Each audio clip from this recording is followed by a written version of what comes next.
Good morning students. Today we will study about half-life period of zero and first order reaction. So as our topic is half-life period, so let's discuss what is half-life period means. Half-life period. It is simply the time in which concentration of a reactant is reduced to half of its initial concentration. What this statement means to say, it means suppose there is a concentration of reactant, and what does half-life period? It is simply the initial concentration by 2, that is A naught by 2, and this half-life period is denoted by symbol that is T half. So let's see the formulas or the expressions for half-life period of zero order reaction and first order reaction. So let us start. Half-life period for zero order of reaction is given by A naught by 2, that is initial concentration by 2K, and it simply means that half-life period for zero order reaction is directly proportional to initial concentration. And now for first order reaction, T half is equal to 0.693 by K, that is T half is equal to 0.693 by K. Here you can see that there is no dependency on concentration term. So half-life period for first order of reaction is independent of its initial concentration. Now in your exams, derivations may be asked. So how we can derive the expression? Let's look here. You are seeing the equation that is A is equal to minus KT plus A naught, that is the initial concentration. This expression is the integrated rate equation for zero order of reaction. Now as we are talking about half-life period, so taking T as T half and A as A naught by 2, we get A naught by 2 is equal to minus K T half plus A naught. And now rearranging them, A naught by 2 minus A naught is equal to minus K T half.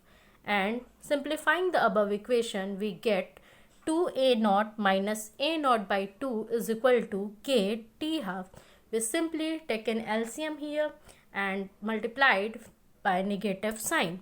Now after getting this expression, we get A naught by 2 is equal to K T half, and as we have to calculate T half, so T half will be A initial by 2K, that is concentration, initial concentration.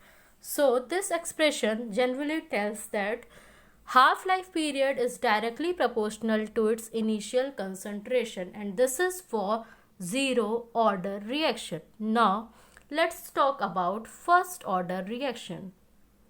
Students, half-life period for first order reaction is given by this. You are seeing the expression that is K is equal to 2.303 by T log 10 A naught by A. This is the integrated rate equation of first order reaction. Now as we are talking about half-life period, so putting T as T half and A as A naught by 2, we get K is equal to 2.303 by T half log 10 A naught upon A naught by 2. And as we have to calculate T half, so arranging it, we get this equation. And now simplifying this, that is cancelling A initial by A initial, we get log 2. So the value of log 2 is 0.3010, and putting the value over here in this expression, T half is equal to 2.303 by K into 0.3010, and on multiplying we get T half is equal to 0.693 by K. So this is the final expression, that is half-life period of first order reaction. Here you can see there is independent on concentration. The half-life period for first order of reaction doesn't depend on concentration of reactant. So student, this is all about today's lecture. Let us revise again. We are studying half-life period of zero and first order reaction. In this, we have studied what is the definition of half-life period. So its definition is the time in which concentration of a reactant is reduced to half of its initial concentration, and the expressions are given as T half for zero order reaction is equal to A naught by 2K. That means half-life period for zero order reaction is directly proportional to initial concentration, and for first order reaction half-life period is given by 0.693 by K. That is, half-life period for first order reaction doesn't depend on concentration of reactant, that is the initial concentration of reactant. So students, this is all about today's lecture.